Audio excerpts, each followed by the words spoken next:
Hey, this is Tracy Lewis with Stuff and Things with the first 2023 video.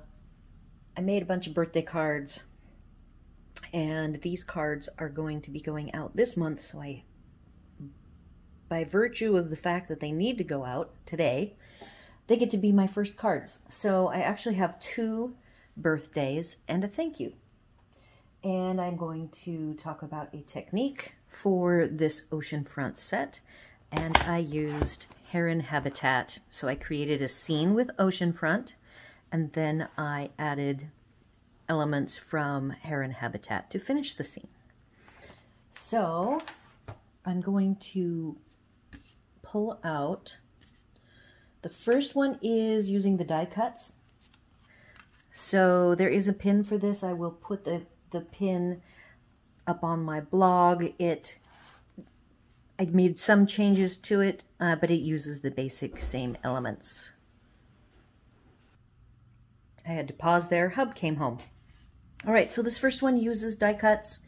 Pretty much a clean and simple type card with white heat embossed happy birthday using the Stampin' Emboss powder.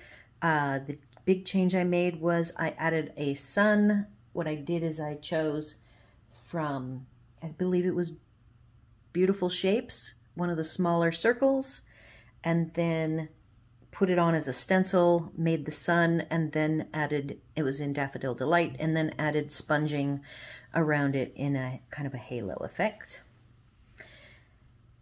It has some dots. This is a masculine birthday card, so you won't see any trim on here, though I would think if you had a muted trim, you could add a knot or a bow.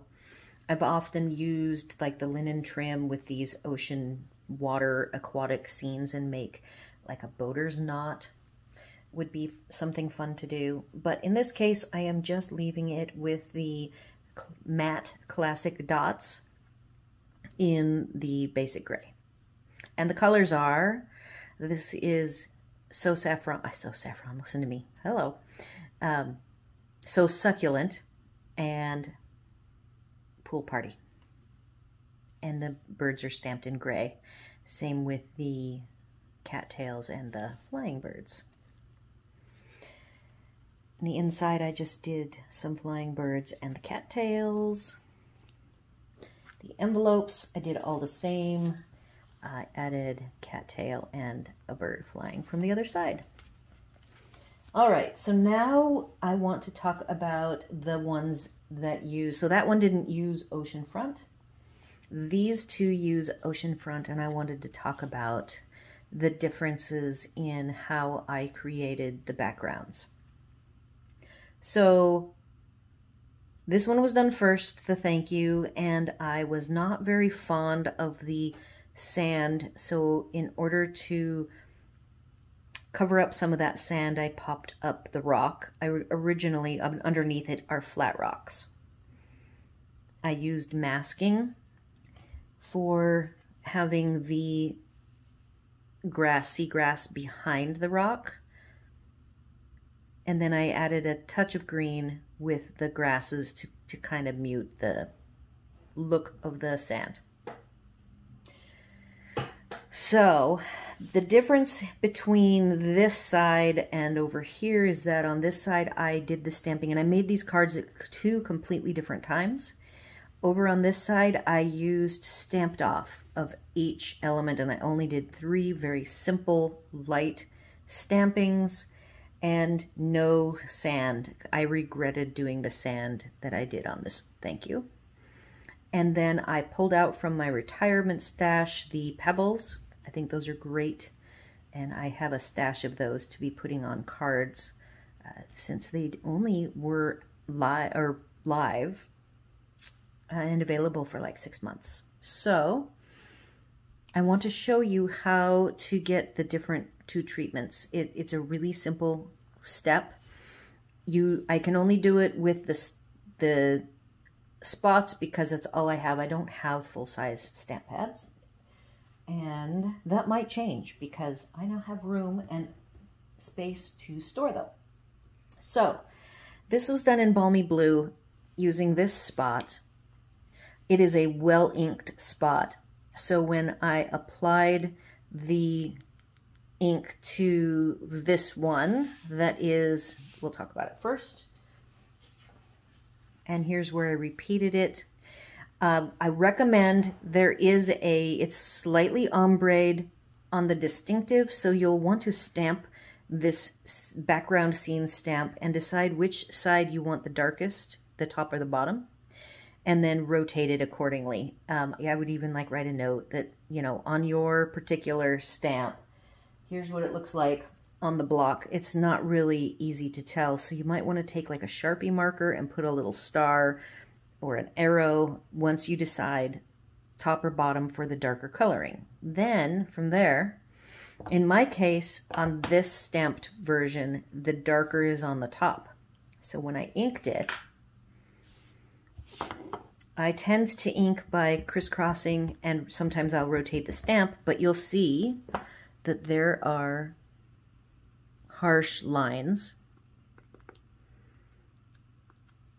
left on the edges. So to avoid the harsh lines, I tend to swirl at the end. When I swirled at the end on the one that was not stamped off, I got the swirl effect and chose to have it, well, I got lucky because I didn't pay attention to top or bottom. But you can see my swirl going across, sweeping in kind of like a little bit of a figure eight. And I liked that effect. That was the very first stamp that I did. And then from there I did the water, doing the next large shape here, and then to darken it up, I felt it was a little bit light.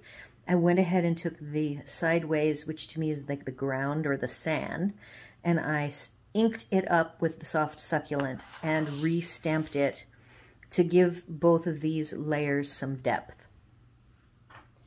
So then the second one, like I told you, I wanted to go lighter. I went ahead and inked it up just like that, did the swirl, stamped it. Then this is what the second stamp looks like. I wanted you to see the whole thing, and that's where you get the lighter, more smooth look. Same with the soft succulent. That's a stamp off, and then the sand, which is in the skinny triangle, is also stamped off, and that was stamped off crumb cake. Then I decided to go ahead and do the cattails in early espresso, and the rocks are stamped off basic gray. This one was done with no stamping off. You can see the darker rocks, the darker soft succulent, and of course the darker balmy blue. My balmy blue is the freshest, so if you really want to emphasize the swirly to get the sky to have some motion, definitely use a re-inker on your spot to ink it up fresh, and then do some tests so you know what the impact is going to be on these background stamps. So that, to me, that's the biggest trick with the DistInktive stamps. You can't, it's little pixel dots, so you don't want to oversaturate the stamp in between the pixels with the ink, because then you get some weird modeling effects. In fact, on this one, I did get a little bit of a funky modeling, but I actually really liked it. So expect these DistInktive stamps to be a little bit different depending on how you apply your ink and whether or not you stamp off.